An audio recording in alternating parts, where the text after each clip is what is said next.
పాటు ఆది శ్రీనివాస్ గారు ప్రభుత్వ విప్ ఫోన్ లైన్ లో సిద్ధంగా ఉన్నారు. ఎస్ సార్, ఆది శ్రీనివాస్ గారు. అన్నా నమస్తే. నమస్తే. సో ఏంటి, మున్నూరు కాపు పార్టీలకు అతీతంగా అందరు సమావేశమయ్యారు. ఏంటి ముఖ్యంగా మీరు చర్చించిన అంశాలు ఏంటి, ఫైనల్ గా ఎటువంటి డిసిజన్ తీసుకున్నారు?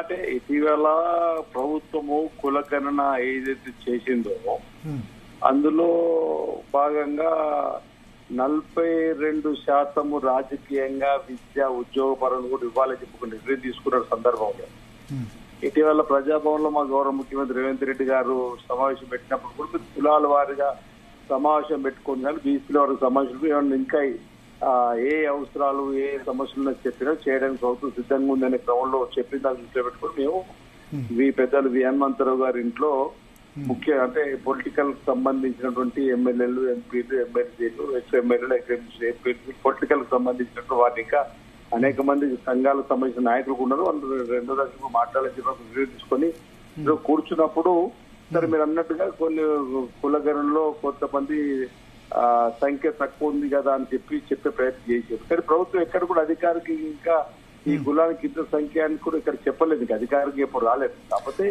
అనధికారికంగా అందిన సమాచారం మేరకు ఆది శ్రీనివాస్ గారు 13 లక్షలు మున్నూరు కాపులు ఉన్నట్టు అనధికారికంగా సమాచారం అంతా సార్ అఫీషియల్ గా డిక్లేర్ చేయలేదు.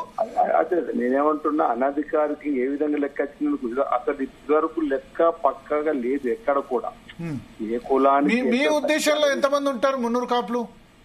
సార్ ఇప్పుడు మన ఉమ్మడి ఆంధ్రప్రదేశ్ లో ఉన్నప్పుడు కాపుల సంఖ్య ఎక్కువ అనేది మనం అనేక సందర్భాలు అనుకున్నాం. అందులో ఏమాత్రం తెలంగాణలో కూడా కాపుల సంఖ్య ఎక్కువ ఉందని అనుకుంటున్నాము. చైతన్యంలో కూడా కాపుల సంఖ్య ఎక్కువ ఉంటుంది, ప్రజా జీవితంలో కూడా ఎక్కువ మంది సేవాభావాలు ఉంటారు కాబట్టి మన కులం ఎక్కువ ఉందని చెప్పి అనుకుంటున్నాం. కాకపోతే లెక్క ఇప్పటి వరకు పక్కా ఇక్కడ లేదు ఏ కులానికి సంబంధించింది కూడా. సరే మనకు అక్కడిక్కడ కలుపుకొని మనం మున్నూరు కాపులు అనుకున్నాం. శ్రీనివాసులు తీసుకురండి, కేసీఆర్ తీసుకురండి, కొనలక్షలు తీసుకురండి, ప్రతి మంత్రులకు సమావేశంలో మంత్రులకు ఉండరు. అందులో ఏమాత్రం అందులో కాంగ్రెస్ చాలా ఇంపార్టెన్స్ ఇచ్చింది. ఇదివరకు పిసిసి ప్రెసిడెంట్స్ వి హనుమంతరావు నుంచి మొదలు పెడితే, వి హనుమంతరావు 90s లో రాజీవ్ గాంధీ ఉన్నప్పుడు పిసిసి ప్రెసిడెంట్ అయ్యారు. బిహెచ్ గారు 90s కంటే బిఫోరే రాజీవ్ గాంధీ ఉన్నప్పుడే ఆయన పిసిసి ప్రెసిడెంట్ గా చేశారు. ఓకే, తర్వాత కె కేశవరావు అని చేసింది. అంతకంటే ముందు డి శ్రీనివాస్ ను 2001లోనే చేసింది. బొత్స సత్యనారాయణ ఆల్సో సరే ఉమ్మడి రాష్ట్రమేనా అది కాపు కోట, ఆయన బీసీ కాపు. కాకపోతే ఇక్కడ మున్నూరు కాపు లాగా బీసీ కాపు, ఆయన కూడా తూర్పు కాపు. సో ఈ చరిత్ర ఉంది. పొన్నాల లక్ష్మయ్య చేసింది ఆ తర్వాత. కానీ గత కొద్ది కాలంగా కాంగ్రెస్ లో మున్నూరు కాపుల్ని పక్కన పెడుతున్నారు, ఇంపార్టెన్స్ ఇవ్వట్లేదు అంటే మీరు ఇచ్చే జవాబు? అంటే ఇప్పుడు నేనేమన్నా తెలుసుకుంటే ప్రభుత్వం వచ్చిన తర్వాత ఇంకా 6 మంత్రివర్గ విస్తరణలో అవకాశం ఉంది కాబట్టి ఇస్తారేమన్నట్టు ఆలోచిస్తున్నాం. ఈ రోజు మీటింగ్ లో ఇదే 42% ఏదైతే రిజర్వేషన్ కల్పించింది దానిపైన ఒక అభినందన సభ ఎలా ఉంటుంది దానిపైన కృతజ్ఞతలు ప్రభుత్వం చెప్పాలని చెప్పినటువంటి ఒక ఆలోచనతో పాటు కోకాపేటలో ఉన్నటువంటి ఆత్మగౌరవ సభకు కూడా వీళ్ళని తొందరగా నిధులు తీసుకొని పనులు చేయాలని చెప్పినటువంటి ఆలోచన.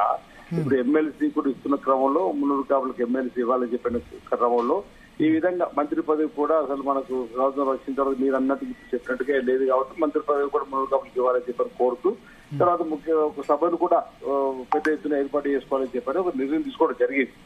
సరే దానికి రాజకీయంగా బయటకు వచ్చిన తర్వాత రకరకాలు ఉంటాయి కదా. ఏదేమైనప్పుడు కూడా మున్నూరు కాపులకు సంబంధించి న్యాయం జరగాలి అనేటువంటి ఒక పార్టీలకు అతీతంగా వీళ్ళు తీసుకున్నటువంటి నిర్ణయంలో భాగంగా త్వరలో ఒక సమావేశాన్ని కూడా ఏర్పాటు చేయాలని చెప్పి నిర్ణయం తీసుకోవడం జరిగింది. ఇంతకు ముందు ఉన్నట్టు నాకు తెలిసి ఇప్పుడు ఆంధ్రప్రదేశ్ చరిత్రలో, ఉమ్మడి ఆంధ్రప్రదేశ్ చరిత్రలో, తెలంగాణ చరిత్రలో మున్నూరు కాపు లేకుండా కేబినెట్ లేదు.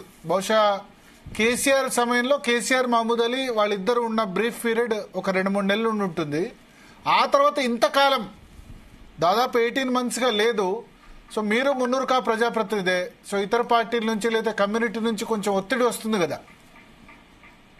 అంటే ఈ సమావేశాలు కూడా ఒత్తిడి పెరిగింది. తప్పనిసరి ప్రభుత్వం తీసుకొని పోవాలని చెప్పి అనేది ఒక నిర్ణయం పెద్దలకు బాధ్యత అప్పచెప్పింది సమాజము, మున్నూరు కాపు సమాజము.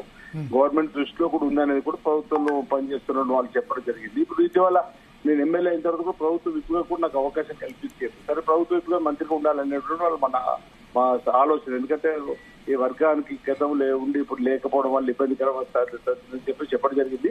ప్రభుత్వంలో ఉన్న పెద్ద ఆలోచిస్తారని చెప్పిన ఒక భావన ప్రభుత్వం దృష్టి తీసుకుని పోతామని చెప్పి మాకు సంబంధించిన నాయకులు కూడా మీటింగ్ ఉన్న వాళ్ళు కూడా చెప్పడం జరిగింది. సరే, అది అంతర్గతంగా పార్టీలో ఒక నిర్ణయం జరుగుతుందని చెప్పిన భావన, గౌరవం ఇస్తారని చెప్పిన ఒక భావన. అయితే ఇప్పుడు ఇక్కడ ఒకటి ఉంది, కొండా సురేఖను